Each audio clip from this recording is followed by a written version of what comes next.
Cher viewer, l'heure est grave. On nous a menti.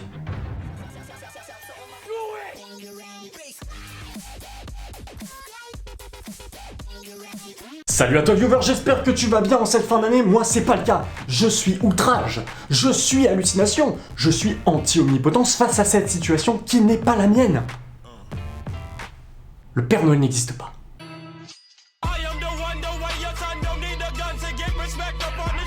Le Père Noël n'existe pas et j'ai les preuves par A plus B est égal à 42, 42 le sens même de la vie, toi mais tu sais qu'on peut Illuminati.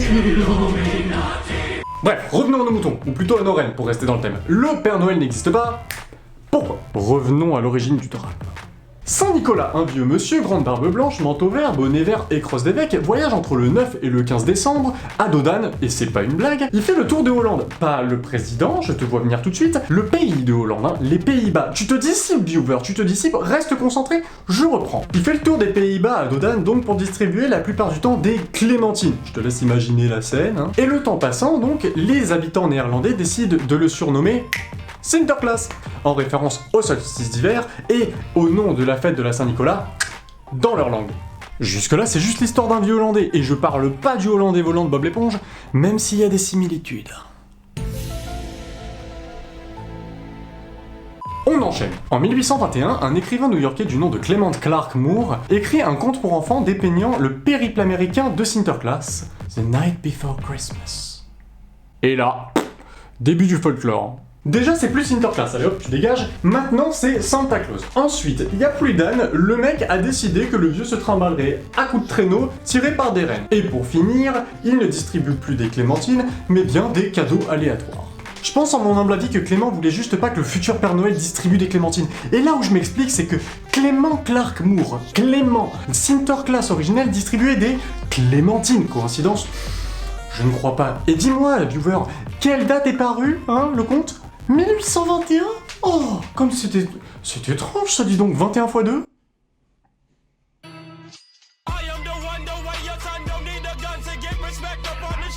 Allez, on continue. Santa Claus, fraîchement renommé par les ricains, reste peinard jusqu'en 1860, où malheureusement pour lui, un caricaturiste anonyme, il a bien fait, le dépeint avec un énorme ventre. Forcément, il est gros le gars, il vit le cul posé dans son traîneau depuis 39 ans dans le pays de la malbouffe et en plus de ça, il fait aucun effort vu qu'il est traîné en permanence par ses rennes. Tu m'étonnes que Rudolph il ait le nez rouge, il va finir par crever d'effort le bestiau.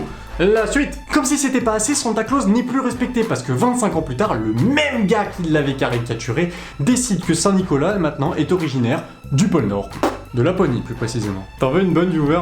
La distance d'habitat entre le Sinterklaas originel et le gros Santa Claus, et c'est véridique, c'est un vrai chiffre, hein, 1972,42 km. Bien sûr, si c'est pas un signe de la vie. Et en plus de ça, si on analyse le chemin fictif qu'aurait parcouru le vieux pour accéder à ces différents habitats fictifs,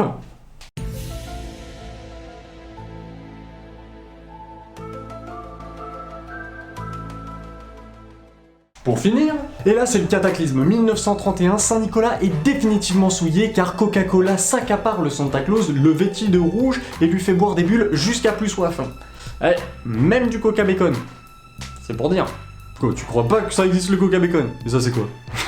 T'es marrant toi. Tu crois que j'ai pas cherché un peu ? D'ailleurs, je sais, tu vas penser que je me fous de toi, mais est-ce que tu sais combien il existe de variétés de Coca-Cola différentes à travers le monde ? 42.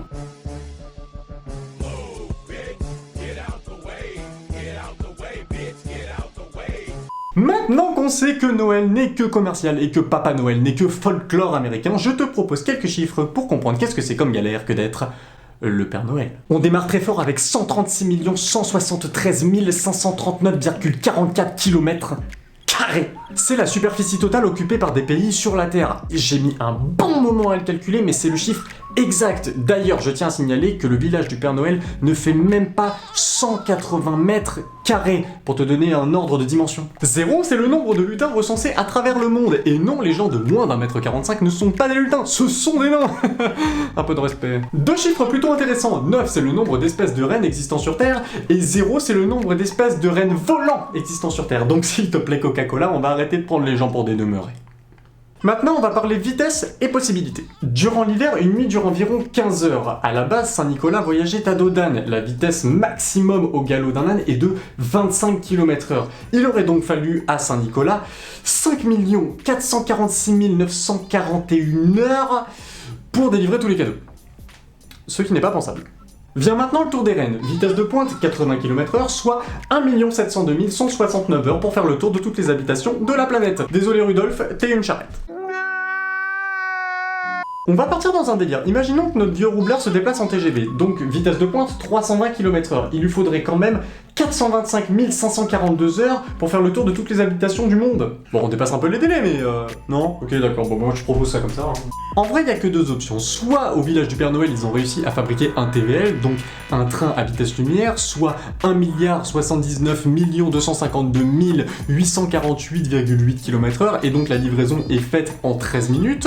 Soit Rudolf et ses potes ont une vitesse de course de 9 78 235,96 km/h. Et dans ce cas, en 15 heures pile, tout est livré, ça c'est clair et net.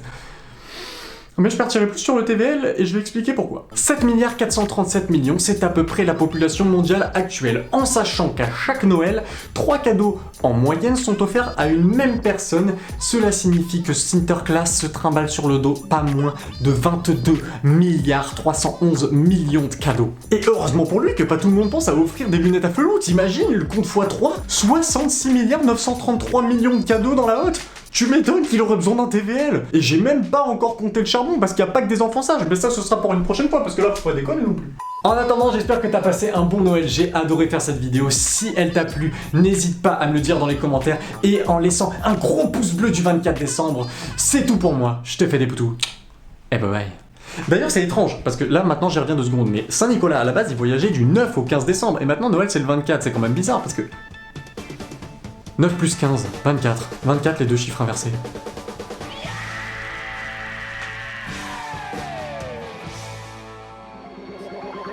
Like a Hellcat.